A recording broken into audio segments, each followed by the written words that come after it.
অমিত শাহ যখন জয় বাংলা, অমিত শাহকে দেখে জয় বাংলা স্লোগান এবং তারপরে তার হোর্ডিং সরিয়ে দেওয়া হলো। আমরা শুনিনি, আমি অমিত শাহজির গাড়িতে ছিলাম, মমতার আমি hoarding শুনিনি। সেখানে বসানো হলো কালীঘাটে। অমিত শাহর নামে যে হোর্ডিং ছিল সেটাকে সরিয়ে মমতা এটা শেষ বছর, শেষ বছর এপ্রিল মাসের পরে কোথায় পালাবে, কোথায় গিয়ে থাকবে, আগে বাড়িটাড়ি ঠিক করে দেবে। এটা শেষ বছর, আমি বলে গেলাম এই অসভ্যতা আমি শেষ বছর এইটা আমি বলে গেলাম। হ্যাঁ, এই পবিত্র জায়গাটাকে অপবিত্র করলেন কেন?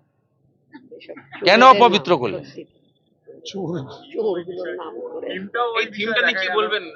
পার্থকে যেখানে দেখবেন চোর চোর বলে তাড়াবেন। জনগণ সর্বশক্তি, আইন তৈরি হয় জনগণের জন্য।